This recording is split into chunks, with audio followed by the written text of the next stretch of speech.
સલીમભાઈ, પહેલા તમારું નામ અને હોદ્દો. હું Bhavnagar chairman all India Majlis-e Ittehadul Muslimeen ના ચેરમેન તરીકે મારું નામ છે સલીમભાઈ આર સરમાળી.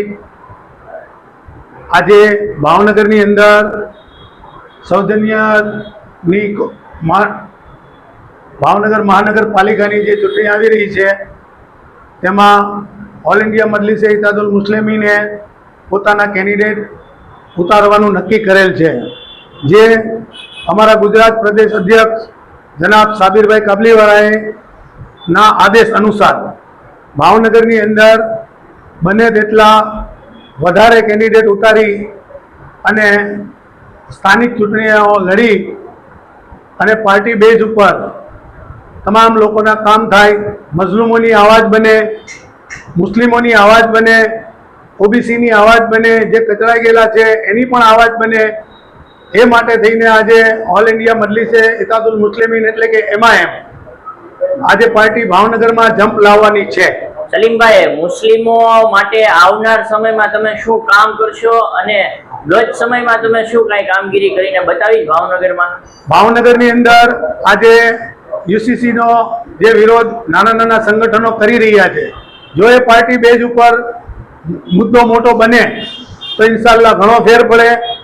અને આ પાર્ટી સદાયને મારી પાસે તમે કોઈ પણ જાતનો પાછલા કે જ્યાં આ પાર્ટી છે ત્યાં તમે પોતાના કાઉન્સિલરો ચૂંટાયેલા છે ત્યાં પણ તમે જોઈ શકો છો કે તેમનું વોર્ડમાં કામ કેવું છે, મુસ્લિમ વિષય કામ કેવું છે, દલિત વિષય કામ કેવું છે. કેમ કે અમારો તો નારો છે, અમે સંવિધાન ઉપર ચાલવાવાળી પાર્ટી છે કે આ સંવિધાન ઉપર ચાલવા માટે થઈને જય ભીમના નારા સાથે જ અમે આગળ વધીએ છીએ.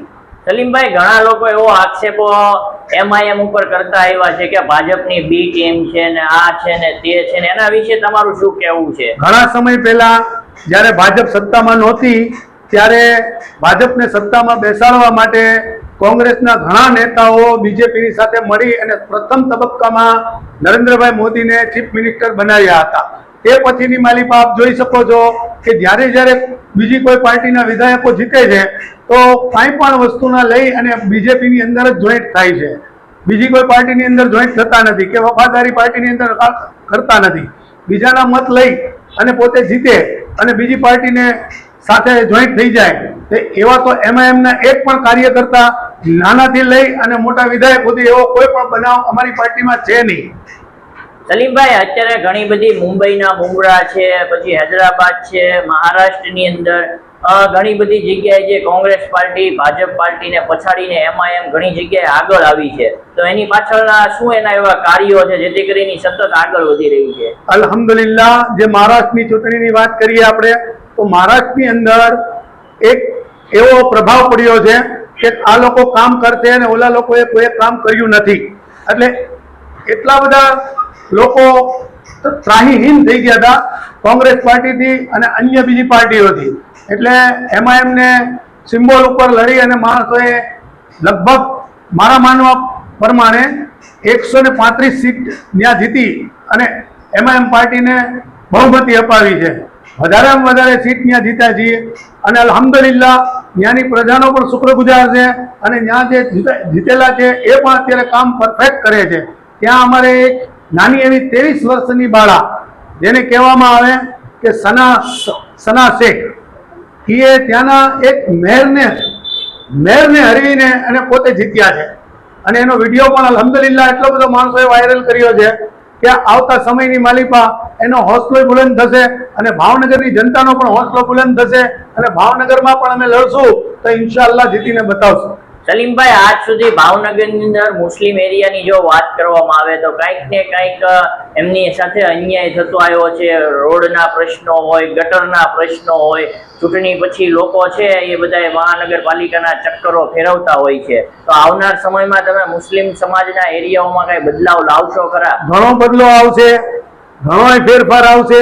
એનું કારણ છે કે જે લોકોની ગ્રાન્ટ પાસ થાય છે તેમાંથી મને એવું લાગે છે કે 10% પણ ત્યાં વપરાતી નથી અને એ બારાની માલિકમાં અમે ઘણા મુસ્લિમ આગેવાનો સાથે ચર્ચા વિચારણા કરી છે અને ઘણા બીજી પાર્ટીના કાર્યકર્તાઓ સાથે ચર્ચા વિચારણા કરી છે કે ભાઈ તમે 3-4 જણા છો તો તમે શું કરી રહ્યા છો, પણ એ પણ જવાબ દેવા માટે તૈયાર નથી. એટલે અમે જે આવ્યા છીએ, આ જમ્પ લાવ્યો છે એ પ્રજાના હિતમાં જમ્પ લાવ્યો છે અને પ્રજાની સમક્ષ અમે જવાબ દેવા માટે સંપૂર્ણ બેઠા છીએ.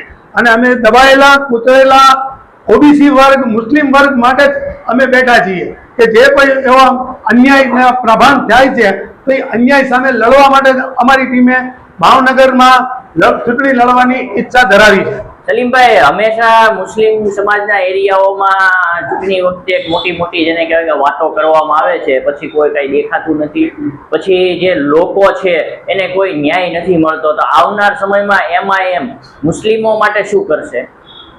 આ પાર્ટીની અંદર તમે જુઓ, ચારેકોર અમદાવાદ જુઓ, સુરત જુઓ, મોડાસા જુઓ કે ગોધરા જુઓ, તો આ ગોધરા જેને આપણે એક એવા સમયે યાદ કરી રહ્યા છીએ કે ગોધરાથી ઘણી વસ્તુ શરૂ થઈ છે, તમને ખબર છે, મારે જગ જાહેર કરવાની જરૂરત નથી. ત્યાં પણ MIM પોતાનો ઝંડો લહેરાવીને પબ્લિકોના કામ કર્યા છે અને ત્યાં પણ પોતાની કોર્પોરેશન બનાવી છે. તો જ્યાં ત્યાં ઓલ ઇન્ડિયા મજલિસે ઇત્તેહાદુલ મુસ્લિમીન લડી છે અને જ્યાં કાઉન્સિલરો જીત્યા છે ત્યાં કામ ઇન્શાઅલ્લાહ એટલા બધા થયા છે કે તમને વિડીયો દેખાડું કે વિડીયો ત્યાંથી મંગાવીને બતાવું તો તમે એમ કહો કે નહીં ભાઈ, આ લોકો ખરેખર કામના લોકો છે ને કામ કરે છે. અમે પ્રજા સાથે રહેનારા લોકો છીએ. અમે એ વર્ગમાંથી આવીએ છીએ કે અમને ખબર છે કે એક લારીવાળાની મૂળ કિંમત શું હોય છે, એક રિક્ષાવાળો ઘરે શું લઈને જાય છે, આટલી બધી મોંઘવારીની અંદર એ પોતાના બાળકની કેમ ફી ભરે છે, કેમ એ દવાખાને લઈ જાય છે. આ બધી સુવિધાની માલિકા જે અણચળો છે એ અણચળો અમે ઇન્શાઅલ્લાહ તાલા દૂર કરશું. સલીમભાઈ, હવે આવનાર સમયની અંદર જે છે MIM છે એ કઈ રીતના કેટલા વોર્ડમાં ને કેટલા ઉમેદવારો ઉતારવાની છે? અત્યારે હમણાં પ્રદેશ પ્રમુખ અમારા જનાબ સાબિરભાઈ કાબલીવાલાથી નક્કી થયું છે કે ભાઈ તમે ત્યાં લડાવો, જેટલી લડવી હોય એટલી. અમને ખુલ્લો આદેશ આપ્યો છે અને અમે ઇન્શાઅલ્લાહ તાલા કમસે કમ 6 વોર્ડમાં તો અમે અમારા ઉમેદવાર મૂકશું જ. તે 6 વોર્ડમાં ઉમેદવાર તમારા ક્યાં ક્યાં વોર્ડ છે? 6 આમ કરચલિયાપરા આવશે, એક કપરામાં, ઉત્તર કૃષ્ણનગરમાં, પિરછલ્લામાં, કપ્તેશ્વર વોર્ડમાં અને વડવા અ કે વડવા બ